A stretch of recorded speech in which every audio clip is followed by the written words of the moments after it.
I've transmigrated into a book, and so have my in-laws, while my sister-in-law is a reborn character. Our family's mission is to prevent my love-struck husband, Shin Yulo, from being bewitched by the green tea supporting female character, which would lead to our entire family being executed. When he brought the green tea girl home, our whole family put on an act. I cried my heart out, and my mother-in-law immediately had a stroke. Shin Yulo ultimately chose family ties, and we closed the door. Munching on melon seeds while reading his 80,000 word letter of repentance, but I didn't tell them that I was also reborn. This is my second life. In my previous life, we did the same thing, and then, Shin Yulo poisoned our entire family to death. Hello, everyone, welcome to my channel. Subscribe us to read wonderful stories every day. Now the story begins. Shin Yulo's 80,000 word letter of remorse was written with blood and tears, sincere and heartfelt. My stepmother, a former film queen who had transmigrated into my mother-in-law, lifted a page with her delicate fingers and marveled, with writing like this, it's a shame she didn't become a novelist. Transmigrated into the eunuch's former tyrant father, adjusting his gold-rimmed glasses with a stern expression. Your ideological awareness needs improvement, but your attitude in admitting mistakes is acceptable. You'll remain under observation. The reborn sister-in-law, Shin Ling, clung to my arm. Brimming with post-crisis relief, sister-in-law, we finally pulled him back. Our Shin family is secure this time. I nodded with a smile, but my eyes held a cold, lifeless stillness. Secure, in my past life, you said the same thing. Back then, Shin Yulo wrote a letter of repentance that was a full 100,000 words long, 20,000 more than this time. We also shut the door like this, thinking that family harmony brings prosperity.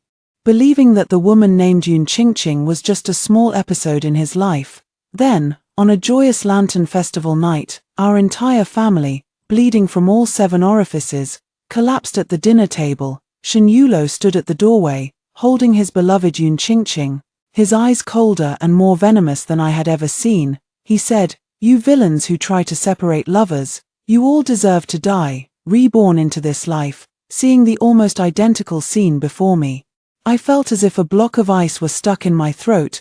They thought this was the triumphant conclusion of the first act. Only I know, this is the prelude to hell. Mother-in-law was already envisioning the future. Once this matter is over, I'll have Yulo properly arrange a birthday banquet for you to make it up to you.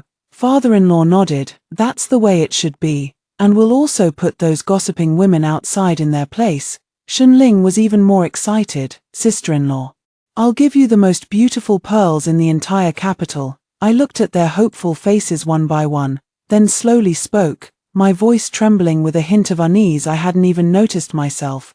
Father, Mother, Ailing, we can't just let this go. My words were like a bucket of cold water, dousing the joy that had filled the room. Mother-in-law was the first to react. She put away her theatrical demeanor, furrowing her brow.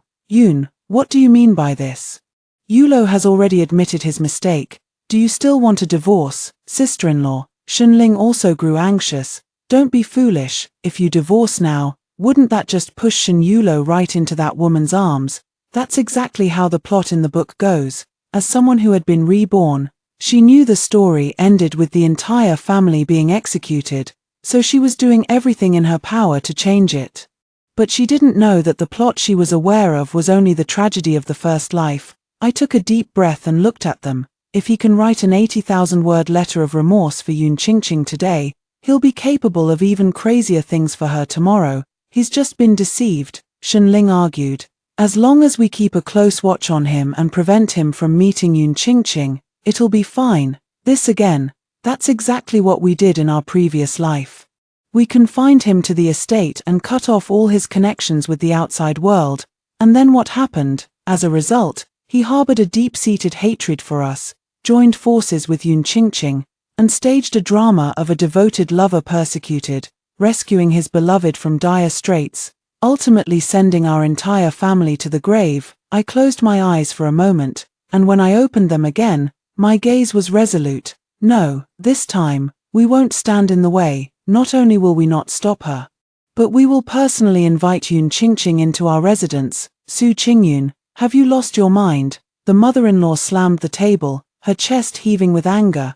The father-in-law's face also darkened. Nonsense. Inviting a wolf into the house, what kind of foolish move is this? Shen Ling clutched my hand tightly, her eyes reddening. Sister-in-law, you can't do this. That woman is a viper, she'll be the death of us. I grasped her cold hand in return, looked into her eyes, and said word by word, Ailing, do you trust me? Shen Ling froze. I continued, a viper only strikes from the shadows. Only by keeping it under our watch can we see its fangs clearly and strike a fatal blow. Instead of waiting for Shen Yulo to find a way to see her, why don't we take the initiative to bring her into the mansion? Let him see her every day, watch her constantly. The more he sees, the more that idealized image will shatter. Besides, doesn't she pride herself on being a pure, innocent little white flower? Then let her come to the general's mansion, this den of danger, and show just how pure she really is. Let's see what she's truly capable of. My tone was calm, yet it carried an undeniable force. All three of them were stunned by what I said. After a long pause, it was my father-in-law who finally spoke. He adjusted his glasses, his gaze sharp behind the lenses. Do you have a concrete plan? I knew that this former domineering CEO only cared about results and feasibility. I smiled and said, the plan is simple, just 8 words. Please enter the jar, so we can close the door and beat the dog. When Shen Yulo heard that we were going to bring Yun Qingqing into the mansion to recuperate from illness, he was completely stunned. He looked at me with disbelief, the guilt in his eyes almost overflowing. Qingyun, are you truly so magnanimous? I lowered my gaze, putting on a gentle and virtuous appearance. Husband, you exaggerate. After all, Miss Yun is your lifesaver. Now she has no one to rely on and has been implicated because of our marital affairs. If I stood by and did nothing, wouldn't that make me seem too heartless? This statement was flawlessly delivered, both highlighting my virtue and subtly hinting at the matter of marital affairs. Shen Yulo was indeed deeply moved. He took my hand, his voice choked with emotion. Qingyun, rest assured, my relationship with Qingqing is just a sibling bond. In this lifetime, I will never let you down. I sneered inwardly. Siblings, in my past life, you said the same thing. Then you turned around and brought the soul-shattering poison to our whole family, along with your dear sister. My mother-in-law sighed on cue beside us. Forget it, forget it.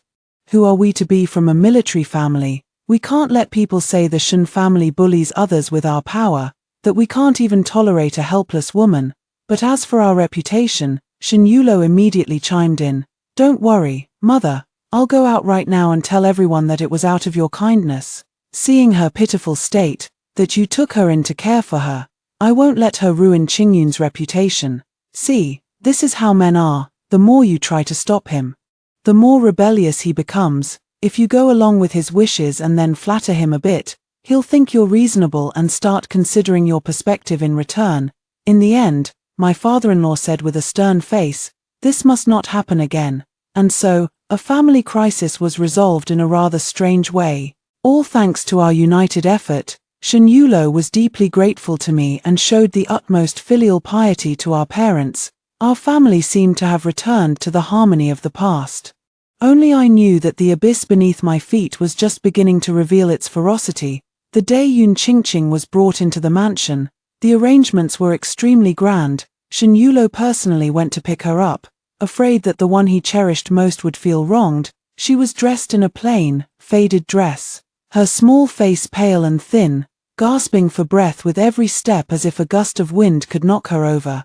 As soon as she saw me, her eyes reddened, and she timidly knelt down. Qingqing pays her respects to the general's wife. Thank you, madam, thank you for taking me in. I personally helped her up, smiling gently. Miss Yun, there's no need for such formalities. Please rise quickly. Yulo has told me everything. You're frail and shouldn't be put through any strain. My hand seemed gentle, but my fingernail lightly grazed her delicate wrist. She flinched in pain, and a flicker of fear passed through her eyes as she looked at me. Shen Yulo didn't notice our subtle interaction, only feeling that the scene before him was incredibly harmonious. He said with emotion, Qingyun, you are truly wonderful. I settled Yun Qingqing in the finest courtyard in the estate, named listening to Bamboo Pavilion, which was closest to Shen Yulo's study. She also assigned the 4 most capable senior maids and 8 sturdy serving women from the household to attend to her. All daily necessities, including food, clothing, and other expenses, were to be provided according to the same standard as mine. My mother-in-law watched with wide-eyed disbelief and pulled me aside privately, saying, "What are you doing? Are you treating her like a goddess to be enshrined?" I poured her a cup of tea and said leisurely, "Killing with kindness, understand? Let her live in the best courtyard, be served by the best people, and eat the finest food. Over time, she will take all of this for granted. Once a person's desires are inflated, they can never go back." The mother-in-law seemed to understand, yet not quite. Shenling understood, biting her lip with a gleam of excitement in her eyes. "Sister-in-law, you want her to get so carried away with arrogance that she reveals her true colors?" I simply smiled without speaking. Reveal her true colors? No, this is only the first step.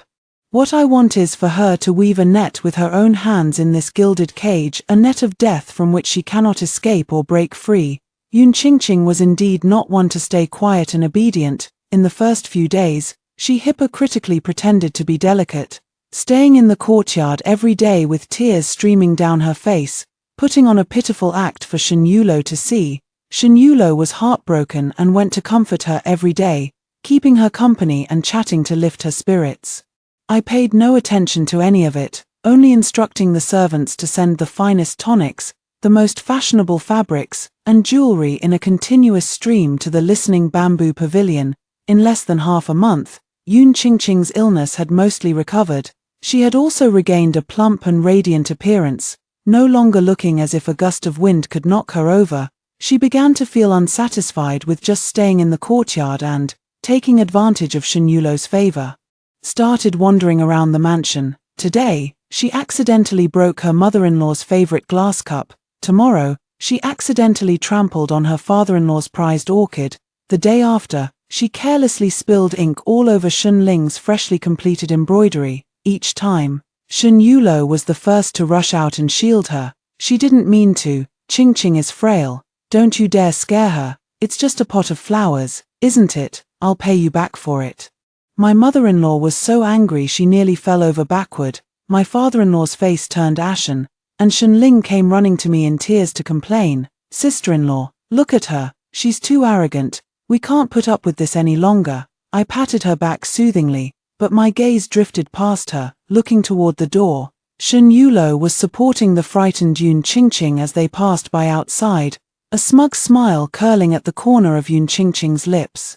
I withdrew my gaze and said to Shen Ling, "Don't worry, let her be smug for a few more days. A fish won't bite the hook until it's well fed, right?" But my family was almost at their breaking point. My mother-in-law even began to doubt my plan. "Yun, this killing with kindness of yours, when will it actually work?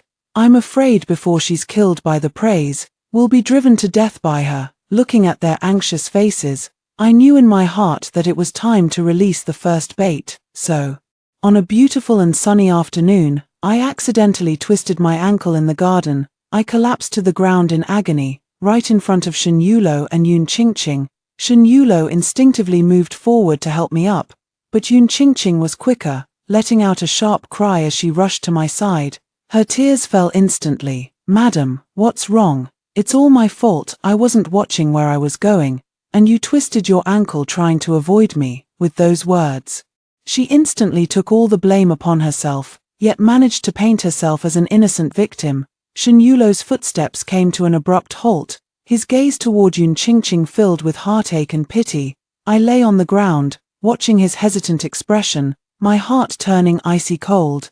My family members also rushed over upon hearing the news. My mother-in-law, looking at my ankle, pointed angrily at Yun Qingqing and scolded, "You jinx, get out of our Shen family." My father-in-law and Shen Ling also glared at her furiously. A great battle is about to break out. Shen Yulo was caught in the middle, torn between two difficult choices, enduring the excruciating pain in my ankle. I reached out to him, my voice weak. "Husband, help me up." On the other side, Yun Qingqing cried even harder, her body going limp as if she were about to faint. "Brother Yulo, I feel so dizzy." All eyes were fixed on Shen Yulo. Who would he choose? Would he choose his lawfully wedded wife, who had toiled for the Shun family for years, or choose his savior who is too weak to take care of herself? In his previous life, he never had the chance to choose. This time, I laid the choice clearly before him. Shun Yulo's forehead was beaded with cold sweat. He looked at me, then at Yun Qingqing, his face full of struggle. Finally, he gritted his teeth and rushed toward the fainting Yun Qingqing. Holding her tightly in his arms, he didn't even dare to look at me, just shouted anxiously in my direction. "Qingyun, hang in there, Qingqing is about to collapse. I'll take her back to her room first." I lay on the cold ground, watching his hurried retreating figure as he carried another woman, and smiled. Tears streamed down from the corners of my eyes, scalding hot and burning. Mother-in-law was trembling with anger, and Shen Ling rushed over in tears to support me. "Sister-in-law." I grabbed her hand, shook my head at her, and whispered something only the two of us could hear. "See, this is our good husband, our good elder brother. So, never hold any illusions about him. From now on, the real show is just beginning." My ankle was seriously injured, and the doctors said it required 100 days of rest. I naturally handed over the authority to manage the household. In front of everyone in the Shen family, I handed the tally and account books to Shen Yulo, my husband. "I am currently unable to move about easily, and I fear I no longer have the strength to manage the household affairs." Shen Yulo felt deeply ashamed and repeatedly declined, but I was resolute. "We cannot let mother exhaust herself. You are the head of the family. It is only right that you take on this responsibility." My mother-in-law was naturally unwilling, but I stopped her with a look. I glanced at Yun Qingqing, who was on the verge of tears, and casually added, "Miss Yun is both clever and literate. If my husband ever finds himself overwhelmed, she could certainly lend a hand." Shen Yulo's eyes lit up, as if he had found a solution. Yun Qingqing quickly waved her hands in refusal. "No, no, how could I dare?" Though her words expressed reluctance, the ambition and longing in her eyes were impossible to hide. In the end, the matter was settled just like that. Shen Yulo took charge, while Yun Qingqing assisted. Shun Ling was so angry that she didn't eat for 3 days. "Sister-in-law, how could you hand over the household management to them? Isn't that like putting a weasel in charge of the chicken coop?" I sat on the couch, leisurely flipping through a book. "If you don't open the chicken coop, how will you know how many chickens the weasel will steal?" "Don't worry, the old servants in the mansion are all our people, and the keys to the important storerooms are still with me. What I gave her are just some insignificant purchasing rights and personnel transfer authority. A small general's mansion. Are we afraid she'll turn the world upside down?" What I gave Yun Qingqing was a shell that appears to have immense power but is actually constrained at every turn. But for Yun Qingqing, who had never held power before, this was already an immense temptation. She thought I had truly lost my influence and believed she was about to become the real mistress of the general's mansion. She began to carry out reforms with bold and decisive actions. First, she doubled the monthly allowances of the maids and elderly servants in her courtyard. Then, she purchased a large number of flashy but impractical luxury items, decorating the listening bamboo pavilion to a dazzling splendor. Shen Yulo, immersed in his life of comfort, was pleased with these minor matters. Feeling only that he had wronged her before and that this was merely a small compensation, the household expenses doubled within just 1 month. The accounting matron came to me every day with a worried look to report the accounts, and I simply told her to record them without making a fuss. "The net has been cast. Now we just wait for the fish to swim right into it." The turning point came a month later. My father-in-law's old injury flared up, and the pain kept him awake all night. This old injury was left from the battlefield years ago and requires an extremely rare medicinal herb called snow soul lotus to suppress it. This medicine is priceless and hard to come by. The manor can only obtain 3 plants each year through special channels, and I have always kept them under careful guard. When I handed over the authority to manage the household, I deliberately left behind the key to the medicinal storeroom. When Shen Yulo rushed to me in a panic to ask for the medicine, I found myself in a difficult position. "My dear husband, what an unfortunate coincidence. A few days ago, Miss Yun said she was feeling unwell, with a tightness in her chest. Seeing her pitiful state, I ended up using the last snow soul lotus to brew her some soup." I wore a face full of guilt and unease. Shen Yulo stood frozen in place as if struck by lightning. You gave the snow soul lotus to her." "Yes," I blinked innocently. I noticed the symptoms seemed similar to the cold syndrome described in a medical book I read before, and the snow soul lotus is just the right remedy. I thought since father is in good health, it wouldn't be needed for now. Shen Yulo's lips trembled, unable to utter a single word. "Yes, father-in-law is in good health. But this medicine is kept just in case of an emergency, which is more serious, Yun Qingqing's slight chest tightness or her father-in-law's life-threatening old injury." At that moment, a servant came to report that the father-in-law had fainted from the pain. Shen Yulo's face turned deathly pale, and without another thought for me, he turned and ran out. I watched his receding figure and slowly straightened up. Shen Ling emerged from behind the screen with a triumphant smile. "Sister-in-law, your move is absolutely brilliant. Now let's see how Shen Yulo can still protect that wretched woman." I shook my head. "This is not enough, just one medicine. And Shen Yulo would at most think I handled things poorly, and would still believe Yun Qingqing is innocent. What I want is for him to see with his own eyes what a venomous heart the treasure he holds in his hands truly has." I called my trusted maid over and whispered a few instructions in her ear. "Go on, spread the word. The general's mansion is offering a high price for snow soul lotus, 10,000 gold per plant." A single stone stirred up 1,000 ripples. The news of the general's mansion offering a fortune for the medicine spread throughout the entire capital within half a day. Shen Yulo was so anxious he was at his wit's end, using all his connections, but still found nothing. The duke lay in bed, his breath growing weaker and weaker, casting a pall of gloom over the mansion. Just when everyone was at a loss, a medicinal fragrance wafted from Yun Qingqing's courtyard. It was the unique, crisp aroma of the snow soul lotus. Shen Yulo was the first to rush in. There, Yun Qingqing was seen sitting before a small stove, personally brewing a bowl of medicine. In that bowl, there lay a completely intact snow soul lotus. Shen Yulo's eyes instantly reddened. "Qingqing, you didn't use that medicine." Yun Qingqing was startled to see him and quickly stood up, her eyes brimming with tears. "Brother Yulo, I heard that your father is gravely ill, and my heart couldn't bear it. Although the lady gave the medicine to me, how could I use such a precious herb? So I kept it all along," she said, handing over the medicine bowl with an air of solemn righteousness. "Quick, take it to uncle. As long as uncle gets better, Qingqing suffering a little is nothing." What a wonderful girl, kind, sensible, and understanding of the bigger picture. If it were any other time, Shen Yulo would probably be moved beyond words. But now, as he looked at that bowl of medicine, thought of his father lying on the brink of death, and then glanced at Yun Qingqing's rosy complexion, a terrible thought uncontrollably surfaced in his mind.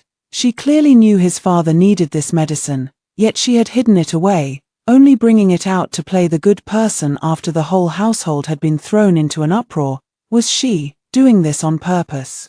The thought startled even Shen Yulo himself. He dared not dwell on it further, took the medicine bowl, and turned to leave. Yun Qingqing watched his retreating figure, a faint, almost imperceptible smile curling at the corner of her lips. She believed that her tactic of playing hard to get would not only save the old general but also firmly establish her superiority over me in Shen Yulo's heart. But she didn't know that I had long been outside the house, taking in every bit of her smugness. I exchanged a glance with Shen Ling beside me. Shen Ling understood immediately and, with two sturdy maids, blocked the entrance to the listening bamboo pavilion. The medicine was delivered to my father-in-law's room. The most renowned old physician in the capital examined it and confirmed it was genuine, then immediately administered it to the eunuch. The medicine worked like a charm. In less than half an hour, the eunuch's complexion eased, and he fell into a deep sleep. Everyone in the Shen family breathed a sigh of relief. Shen Yulo's expression grew increasingly grim. He stood before the bed, silent for a long time. The mother-in-law walked over, patted his shoulder, and said meaningfully, "Yulo, sometimes, people's hearts are separated by layers of flesh. You can't judge someone just by their appearance." Shen Yulo stiffened. At this moment, Shen Ling brought people along and escorted Yun Qingqing over. Yun Qingqing was still putting on an act, sobbing and crying. "What did I do wrong? Why are you treating me like this?" Shen Ling let out a cold laugh, took a wooden box from an elderly servant, and opened it in front of everyone. Inside were neatly stacked gold bars and silver notes, along with several land deeds. What did I do wrong? Shen Ling's voice was clear and sharp. You've been playing the good person with our Shen family's medicinal herbs while secretly selling off the household's assets to line your own pockets. You've only been in the residence for a month and have already embezzled a full 5,000 taels. Yun Qingqing, you have some nerve. Yun Qingqing's face turned deathly pale. I didn't. This is slander. Slander. I slowly walked out from the inner chamber, the bandages on my ankle already removed, moving with ease. I walked up to her, looking down at her from above. Do you think you've covered your tracks perfectly? You bribed the purchasing manager, passing off inferior goods as quality ones, pocketing the price difference. You withheld the servants' monthly wages, only to put them straight into your own pocket. You even secretly pawned off many of the valuable ornaments in your courtyard. Every single one of these accounts, I've recorded them here for you. One by one, I threw a ledger at her feet. Yun Qingqing was utterly panicked. She looked pleadingly at Shen Yulo, tears streaming down her face like raindrops on pear blossoms. Brother Yulo, please believe me, I didn't do it. It's all her. It's all Su Qingyun who's framing me. This was her last lifeline. She was certain that Shen Yulo would, as always, stand by her side without hesitation. Shen Yulo looked at her with a complex expression. There was disappointment, heartache, and a trace of anger at being deceived. He finally spoke, his voice hoarse and strained. Account books can be falsified, but what about witnesses, the stewards you bribed, the servants whose wages you withheld, and the pawnshop appraisers? They are all waiting in the front hall right now. Yun Qingqing felt as if she had fallen into an icy abyss. Only then did she realize that this was a trap, a meticulously crafted, inescapable net, tailored just for her. The truth was revealed. Yun Qingqing's greed and hypocrisy were brutally torn open, exposed before everyone's eyes. She no longer cried out, just collapsed on the ground, her face ashen.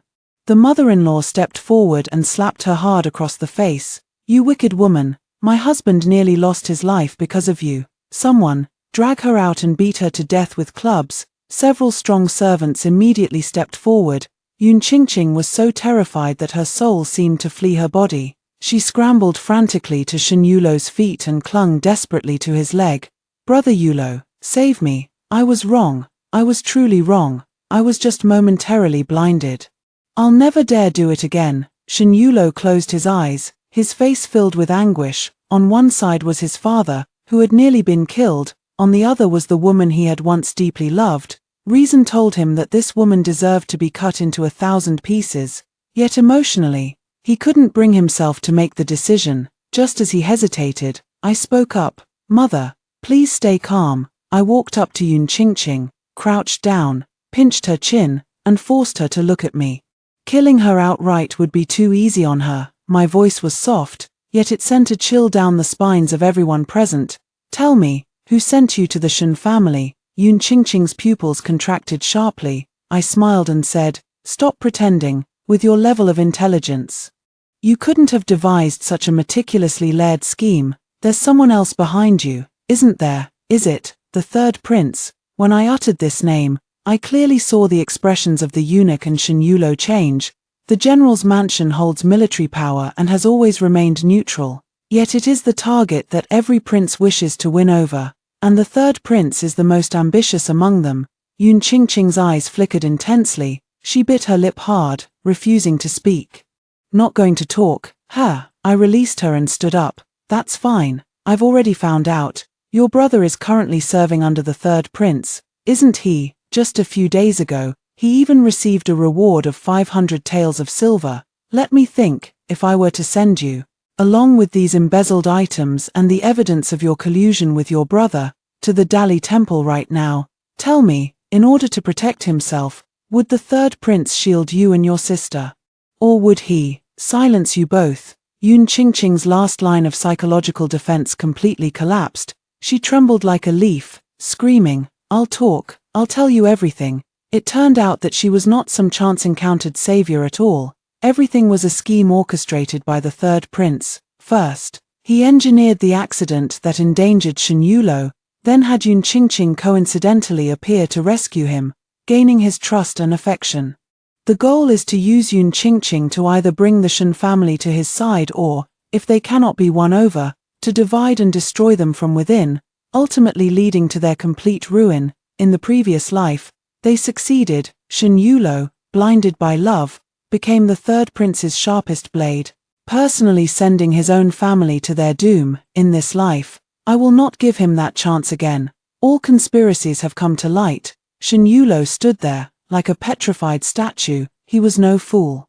He knew what this meant. The pure and beautiful love he believed in was nothing but a meticulously planned political conspiracy. The woman he had always yearned for, his white moonlight, was a female spy attempting to overthrow his entire family, and he himself was the most thoroughly used, foolish pawn. With a thud, he fell straight to his knees, not to my parents, but to me. Qingyun, I'm sorry. His voice was filled with endless regret and despair. I looked at him, feeling nothing inside. I'm sorry. Can a simple I'm sorry bring back the lives of my entire family from our previous life? I ignored him and simply instructed the servants, keep her under guard, send her out of the city overnight, and hand her over to General Wang at the military camp in the outskirts of the capital. He knows how to handle this. General Wang is my father-in-law's sworn friend and also the person the emperor trusts the most. Handing the person over to him would not only bring the third prince's conspiracy to the emperor's attention but also keep the Shen family clear of the matter. As for Yun Qingqing's fate, it no longer mattered. What awaited her was an outcome more painful than death. After handling everything, I finally turned to look at Shen Yulo. He was still kneeling on the ground, looking up at me with a gaze that was almost pleading. Qingyun, give me another chance, will you? I looked at this face that once made my heart flutter, but now it only felt utterly unfamiliar and ridiculous. I shook my head. Shen Yulo, have you ever thought, if I hadn't discovered her scheme, if we had still been like before, just crying and making a scene, just locking you up, what would the outcome have been? I didn't mention the secret of rebirth, but I knew he understood. The color drained from his face in an instant. Because he knew that he had almost been the one to bring about that ending. To protect Yun Qingqing, he would once again raise his blade against us. After the turmoil, the Shen family returned to peace, but it could never go back to how it was before.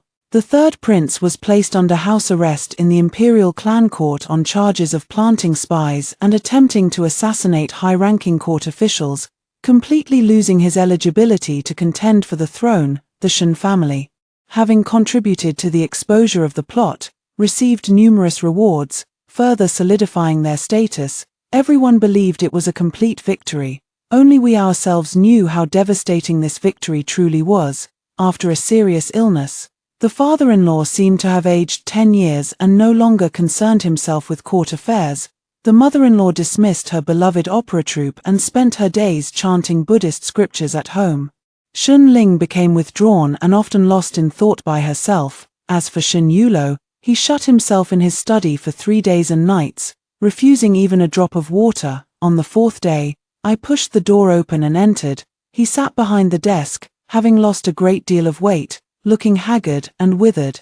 On the table lay a finished letter. Seeing me, he stood up and pushed the letter toward me. This is a letter of separation. His voice was hoarse, as if scraped by sandpaper. I have already signed it. Half of the estate's property will go to you. The hot spring villa in the suburbs of the capital, as well as several shops in the southern part of the city, will also be transferred to your name.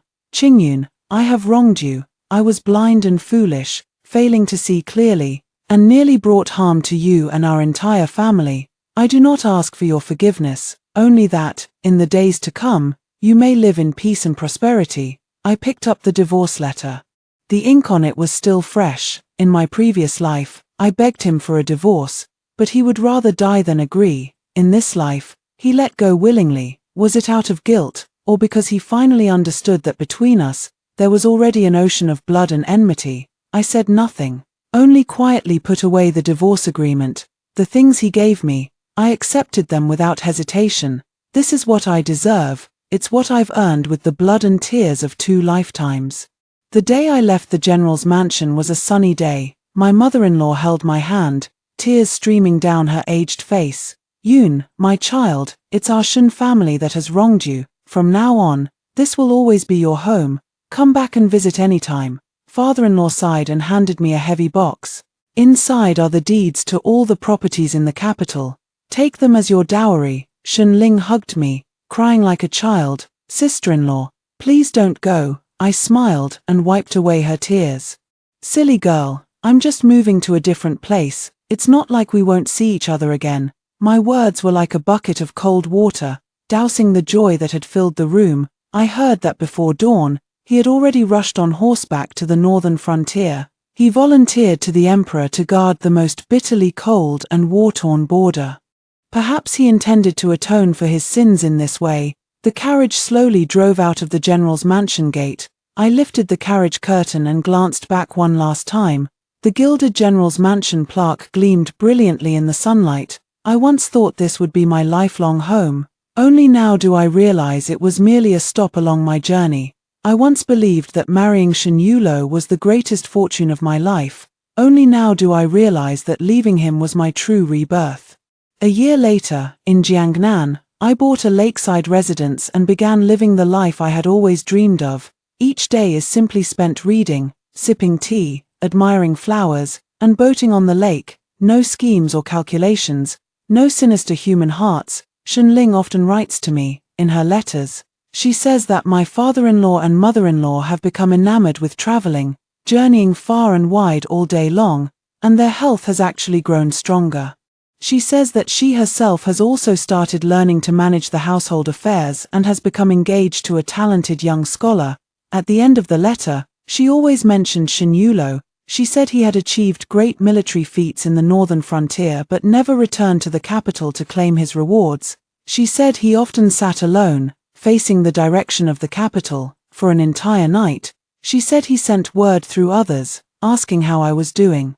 I folded the letter and set it aside. I picked up the teacup and gazed at the shimmering surface of the lake, with the distant mountains dark and hazy like painted eyebrows. Is it good? This question no longer needed an answer. On the horizon, the setting sun was slowly descending, dyeing the entire lake a warm golden hue. I know, my life has just begun. The second story. My husband is the most skilled divine physician in the world. He has a childhood sweetheart who is a master at crafting poisons.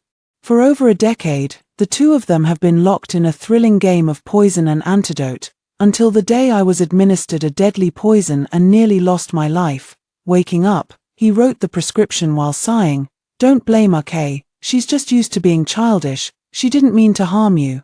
She knew I could save you and was deliberately trying to provoke me. As soon as he finished speaking, he was hurriedly called away by Shun Ku's people. He left in such a hurry that he didn't even notice one ingredient was missing from the prescription. The long-awaited system was finally triggered. To return home, you must die by the male lead's hand. The antidote has turned into poison. The host may choose whether to take it or not. I handed the prescription to the maid and smiled. Go and brew it. By the time Wei Yanji returned, the maid had just brought in the freshly brewed medicine. The steaming medicinal brew veiled his face in mist. He took off his outer robe and smiled at me. What a coincidence. Are you waiting for me to feed you? As he spoke, he took the medicine and walked toward me, skillfully scooping a spoonful, blowing on it, and bringing it to my lips. I stared blankly. Having waited so many years, I could finally go back. Seeing me motionless, he raised an eyebrow slightly. What's wrong? This medicine works best when taken hot. I smiled silently, reached out to take the medicine bowl, and downed it in one gulp. Perhaps I drank too hastily, as it made me cough uncontrollably. Wei Yanji patted my back with a mix of concern and amusement. What's the rush? No one's competing with you. Why are you so well behaved today, not insisting on me feeding you? I straightened up and gave a slight smile. No need, not anymore. He was slightly taken aback, his expression gradually dimming, his voice low. Are you still angry with Kay? He sighed and reached out to hug me. She's just being childish. Not bad by nature. Since you're fine, why not let it go? I subtly avoided him, my tone indifferent. What if something had really happened to me? He froze, then shook his head helplessly and let out a wry smile. With me here, how could that be? Indeed, my husband is the most skilled divine physician in the world. There is no poison he cannot neutralize. Over the years, Shunku has poisoned me countless times, from blindness and loss of voice to rashes and diarrhea, yet Wei Yenji has always cured me with ease.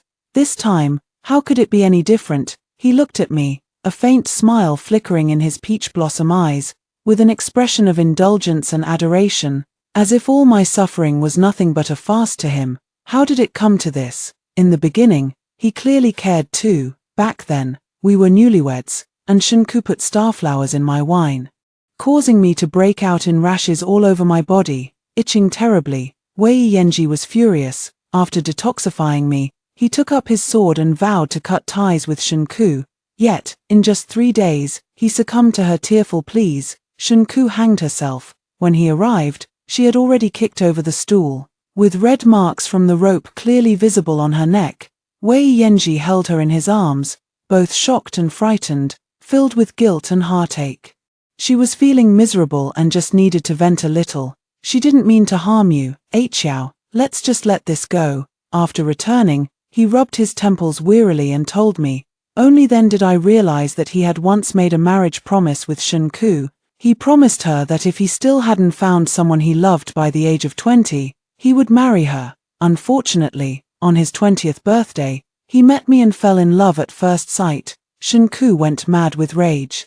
So he sent her to the southern border, determined to marry me. I must admit I've wronged her, Xiao. Since we are one as husband and wife, could you perhaps yield to her a little more? From then on, I kept retreating and yielding, until today, when she administered a fatal poison to me. The system says that Wei Yenji has me in his heart, and if I can't bear to part, I should just let him discover the prescription is wrong. He would surely be filled with guilt and try desperately to make it up to me, to love me. I shook my head in silence. What use do I have for his guilt? It's not something of any value. But host, didn't you already give up on returning to the modern era? I remained silent. Yes, Wei Yenji treated me so well that I felt the task of dying by his hands was simply impossible to complete. Besides, there was no one left at home to worry about me. So I might as well stay and keep him company. Yet I forgot that human hearts are fickle, and old friends are hard to come by. No, I'd rather go home. It's just a month's worth of medicinal soup. I can wait. Shunku is coming to apologize to me. I instinctively refused. No need. Every time she comes, it never bodes well. Wei Yenji held my hand, his affection tender and lingering. How could I not use it? You are my first wife. I cannot always let you suffer grievances. I lowered my eyes. In the past, I would have been deeply moved, but now I only feel disgust. People say that the miraculous Dr. Wei practices medicine to aid the world, treating nobles and commoners alike without discrimination, embodying the demeanor of a true gentleman, even in family matters. He maintains fairness and justice, leaving no room for criticism from others. Unfortunately, he wished to serve both his faith and his love, but ended up failing at both. Shunku offered me a toast. The peach blossom fruit wine, with its lingering aroma, looked utterly intoxicating. I didn't answer. I'm allergic to peach blossoms, and Wei Yenji knows it. I suppose Shunku is aware too. After all, the baby's breath that gave me a rash back then was mixed with peach blossoms. Wei Yenji winked at me. Drink it quickly. Don't worry, I've prepared an antidote. I won't let you suffer. Be good. I forced her to come and apologize to you, so it's normal for her to be a little upset and act out. Since she's agreed to apologize, don't fuss over these small details. I smiled knowingly, took the peach blossom wine, and under his gratified gaze, raised my hand and splashed it over him. The wine dripped down Shunku's head, mingling with her disbelieving eyes, making her look utterly disheveled. Wei Yenji abruptly stood up and looked at me, his usually gentle face instantly turning ashen. Perhaps because I was about to leave, my heart felt at ease. And I no longer wanted to endure the grievances of the past. I smiled faintly. I told you before, I don't need an apology. Next time, don't call me for this kind of play that whitewashes the truth and makes everyone happy. Wei Yenji slammed the door and left. He was very angry and didn't come back for several days. In the evening, the maid brought me the medicine as usual, hesitating to speak. After I finished drinking, she finally spoke. "Madam, though the master hasn't returned. He sends someone every day to remind me to watch you take the medicine. He said Miss Shen's poison is potent, and missing even a single day of the antidote is not allowed. He insisted that I must keep an eye on you." The maid's expression was complicated. "Madam, the master still cares for you in his heart." I twitched the corner of my lips. So, he was this afraid of my death? I wonder what expression he had when he realized it was the prescription he wrote himself that poisoned me to death. Cough, cough. I wanted to laugh, but coughed up a mouthful of blood instead. The wooden table was stained crimson, startling the maid. My vision went black, and I fainted. Indeed, with several poisons mixed together, my health is deteriorating rapidly. I fear I won't even last another month. When I woke up, it was already dark. By the candlelight, Wei Yanji looked anxious and was about to reach out to check my pulse. He was travel-worn, his clothes covered in dust, as if he had just rushed back. Caught off guard by my suddenly opened eyes, he froze for a moment, then quickly pressed his lips together, withdrew his hand, and looked displeased. "When did you learn such tricks, Hu Yunqiao? I knew my antidote couldn't have failed to cure you.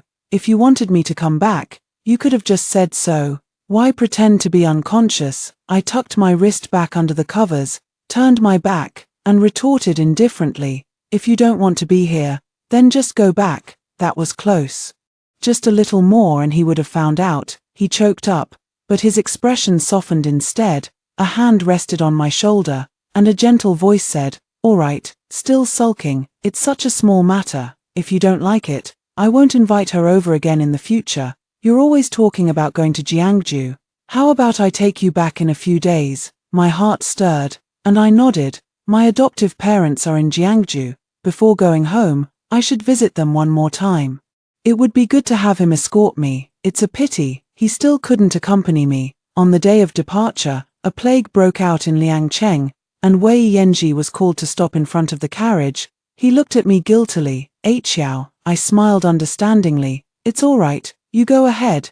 Several commoners bowed to me, saying, "Madam, you are truly righteous." I got into the carriage without looking back. Wei Yanji is a divine physician. Such things have happened to him many times. When it comes to matters of life and death, I have never taken them lightly. Matters of human life take precedence over me, as they rightfully should. I just never expected that everything could come before me, yet Shunku could come before everything else. Wei Yanji still went to Jiangju. When I arrived, he was frantically testing medicines. Seeing me, he was somewhat embarrassed and sighed helplessly. "Okay, that girl is being reckless. She tested poison on a few commoners, and it caused an uproar in the court. I must hurry and prepare the antidote. What about the plague?" I stared intently into his eyes. Wei Yanji hesitated. "There are others." I knew right away that he never went to Liangcheng. Shunku testing poisons on commoners was already a common occurrence. She would administer the poison, and Wei Yanji would provide the antidote. This back and forth had become a kind of playful game between them. It wasn't that I hadn't tried to persuade him. But Wei Yanji would only smile helplessly and say, "What else can I do? She's my junior sister, I have to spoil her." That day I learned that the compassionate physician Wei, who cared for all living beings, could also treat human life as worthless for the sake of another. By the pond, I saw Shunku leisurely feeding the fish. She glanced at me provocatively, lifting her chin. "Sister, I told you, if I want, my senior brother can come to my side anytime. Do you believe it now?" I closed my eyes. "Those are human lives." She raised an eyebrow. "So what? My senior brother said he would clean up any mess for me, no matter what. Besides, they're just ants. It's their good fortune to be treated by my senior brother." I didn't answer. Sooner or later, she will learn that these ants will make her pay the price. I have already kept evidence of her actions, and before I leave, I will present these to the emperor. Wei Yanji worked busily for a while and finally produced the antidote. After treating the common people, he rushed to the government office to plead for Shunku's case to be dismissed. After finishing all this, he finally remembered to look for me. "Okay, wants to stroll around Jiangju City. I'll take her tomorrow. Would you like to join us?" He looked at me with a beaming smile. I shook my head to decline. He seemed a bit disappointed, but also somewhat relieved. "I do need to go shopping, but I'd rather not go with them." my sister-in-law is about to give birth. And I need to prepare some things. Perhaps Jiangju City is too small. In less than half an hour, I ran into them. I frowned slightly and lifted my foot to leave. Does senior brother prefer a boy or a girl? What if I give birth and senior brother doesn't like the child? My body jolted to a sudden halt, and I stiffly turned my head. By the small window of the golden jade pavilion, Shunku was holding up a few golden locks, comparing them. Wei Yanji's face turned pale as he cautiously covered her mouth. What nonsense are you talking? Be careful someone hears. Shunku pouted. What's there to be afraid of? She'll find out sooner or later. Blood rushed to my head, and I could barely stand. It turned out that Shunku and I had been intimate on the day he apologized to me. Shunku had poisoned himself, and only physical union could cure it. One was burning with passion, the other half resisting, half yielding. Wei Yanji hesitated and spoke up. Wait a moment, let me think about how to tell Xiao. I could no longer hold back and almost fled in a rush. After returning to my room, my eyes were still red. I thought I had hardened my heart enough. But I never expected that so many years of feelings couldn't just be forgotten so easily. A metallic sweetness overflowed in my mouth. I wiped the corner of my lips, spitting blood again, my stomach cramping in pain along with it. The dormant system suddenly woke up. Host, good news. If you take one more bowl of medicine today, you'll be beyond cure. Not even the greatest immortal could save you. Then you won't have to worry about being discovered by the male lead anymore. I put away the handkerchief and smiled along. Really, that's such good news. After the evening meal, Wei Yanji returned. He leaned in close to me, his eyes filled with concern. Are you feeling unwell? You don't look too good. I turned my body away. No problem. Perhaps I haven't taken the medicine yet. Why is the medicine so slow today? I'll go check. I was slightly taken aback and was about to stop him when I saw Chua bringing the medicine over. I breathed a sigh of relief as Wei Yanji took it with a smile. This medicine is quite bitter, but don't slack off, it's a life-saving remedy. Here, let me feed you. This time, I didn't snatch it away but let him feed me sip by sip. Wei Yanji, this final dose of poison that would take my life, you fed it to me with your own hands. I slept deeply, dreaming of returning to the modern world one moment, and dreaming of the good days with Wei Yanji the next. When I woke up, Wei Yanji was not by my side. I didn't ask too much, and after the meal, I prepared to visit my adoptive parents. Just as I was about to step out of the second gate, I heard Shunku shouting in a furious rage. Wait. How much longer do you want me to wait? Are you really that afraid of Hu Yunqiao? You clearly promised me you wouldn't touch her before the child was born. I saw you coming out of her room with my own eyes, and you even kissed her. Wei Yanji's face turned pale and then flushed, his voice lowered. I told you, she hasn't been well lately. Can't you just wait until she's detoxified? I will give you an answer within a month at the latest. I curled my lips, finding it amusing. What difference did it make whether it was sooner or later? So I stepped out. No need for a month. Let's settle it now. Wei Yanji turned around abruptly, his handsome face instantly turning pale. Xiao, in the study, their eyes met.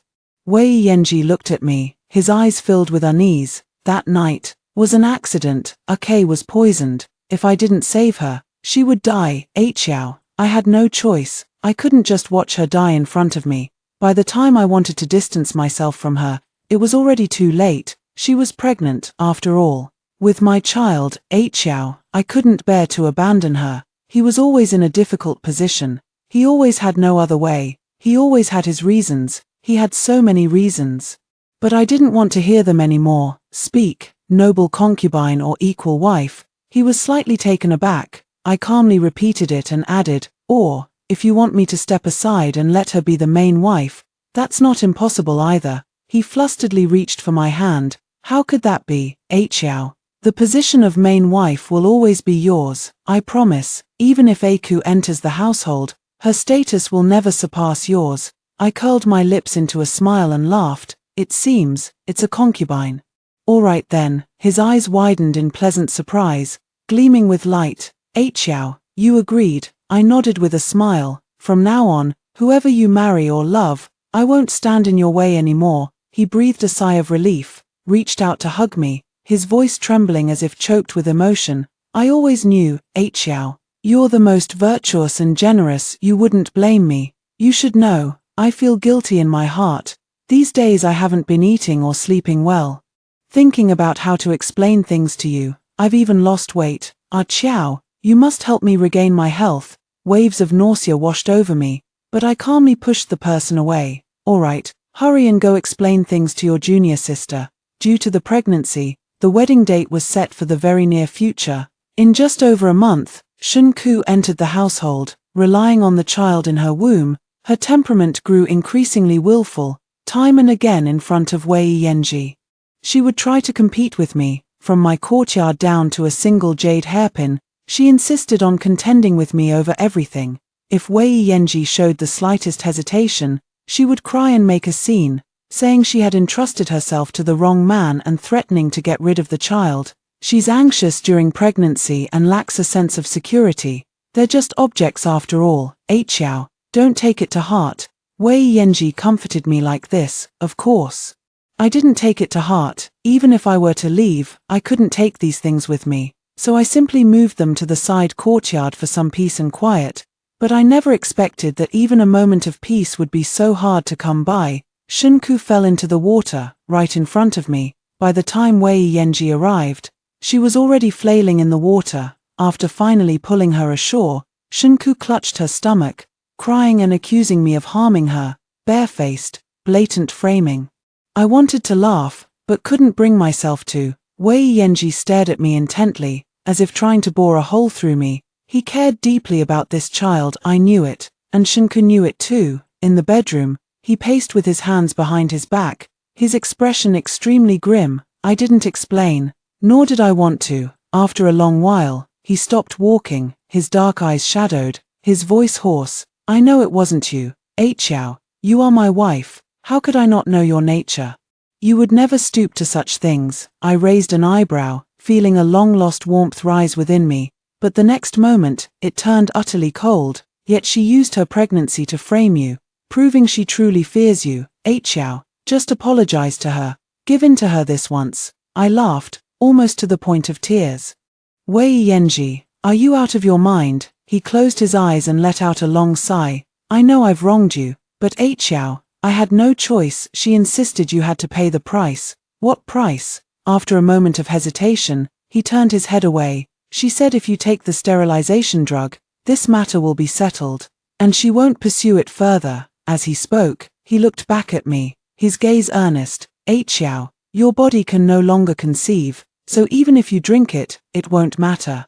Just humor her. All right. My heart turned ice cold, and I forced a bitter smile. Wei Yenji, do you know why I can no longer conceive? It's been so long. I had almost forgotten I, too, once carried a child. Unfortunately, in less than a month, it was miscarried.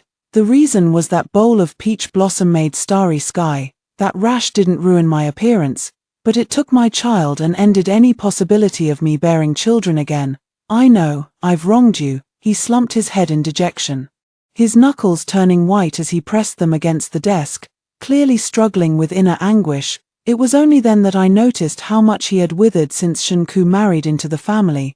Wei Yenji took a deep breath and looked at me with stubborn determination. Xiao, she comes from a rough background and lacks understanding, but you're different. You're educated, virtuous, gentle, and always so considerate. You can no longer conceive.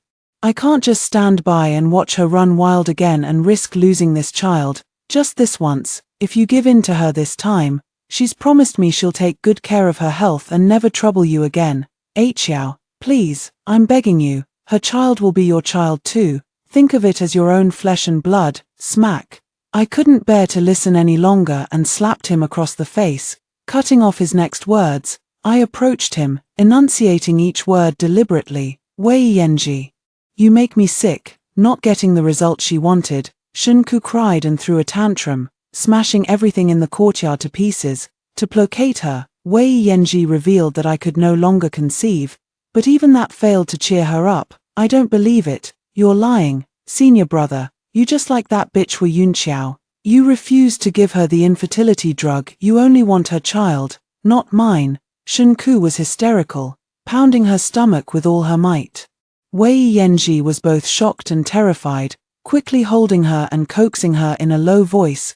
Chaos ensued once again. When Chua came to tell me about this, I was taking painkillers. Perhaps the time to return is near, as the poison's effects are accelerating, and sometimes the pain is simply unbearable. I swallowed the pill, and my stomach eased up a bit. Feeling the pain slowly subside, I forced a faint smile. See, there's still some trouble ahead. Shunku's nature is arrogant and domineering. With an extremely strong possessive desire, when he hadn't obtained what he wanted, he could still restrain himself somewhat. But now that he has it, his true colors are fully revealed. With her carrying on like this, I'm afraid not only Wei Yanji can't bear it, but it's also uncertain whether the pregnancy can be maintained. Sure enough, to me, my wife needs this fleece flower root for medicine. I wonder if you, madam, would be willing to part with it. If you are, I am prepared to pay double the price.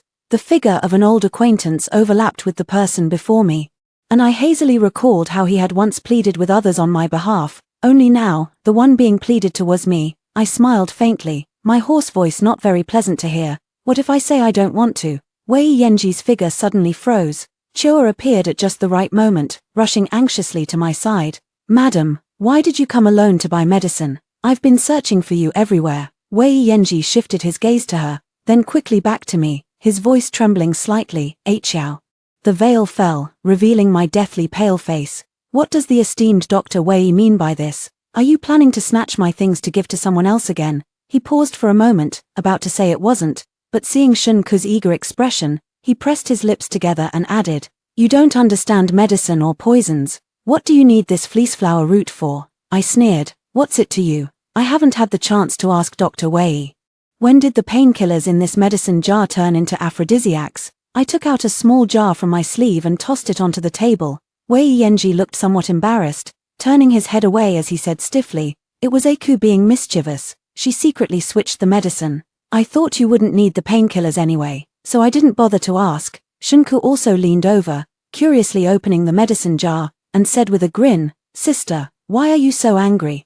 It's just a little something to help you pass the time. It was Shunku again, remembering that all the hardships of these days were thanks to her. A wave of intense annoyance suddenly welled up in my heart. With a sudden surge of strength, I grabbed the pill, pinched her chin, and forced it down her throat. Great. Let me entertain you too. She was forced to swallow a few pills, choking and coughing uncontrollably. Wei Yanji pulled me away and shoved me aside, staring at me in disbelief.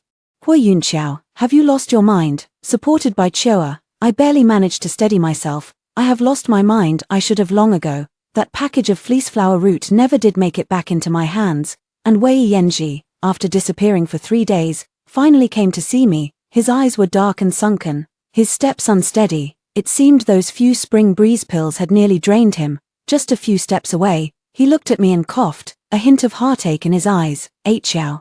Why do you look so pale? Did something upset you in the palace? I couldn't stop worrying about you.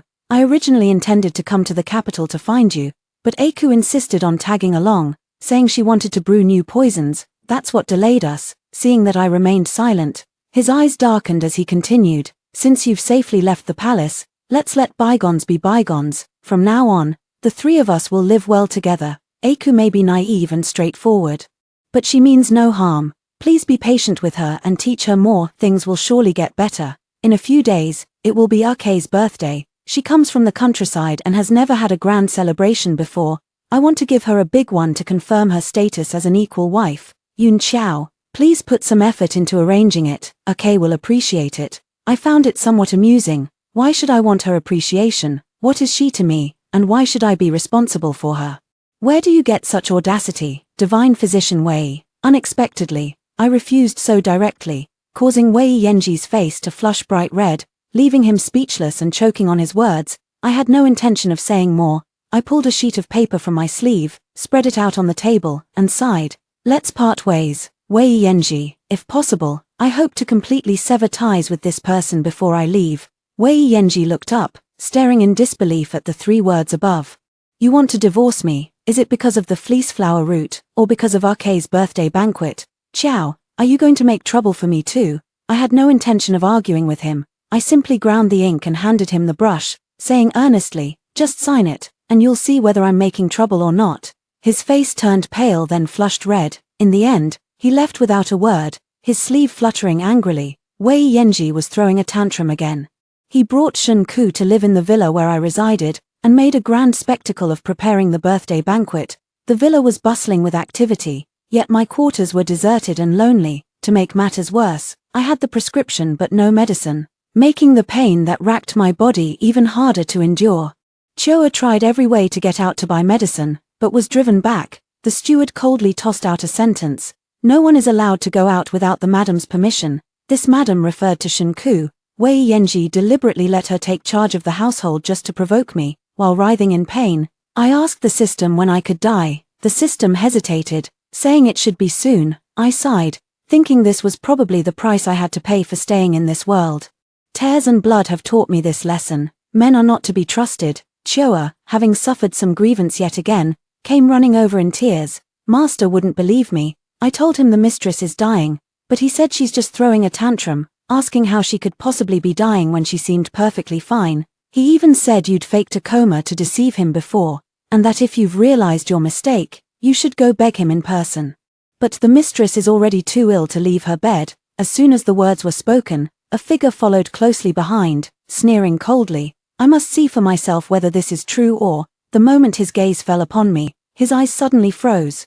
What happened to you?" I knew it must have been my skeletal frame that had frightened him. His face was deathly pale, his pupils constricted, and the fingertips that were about to touch my wrist trembled uncontrollably. The pain was slowly fading.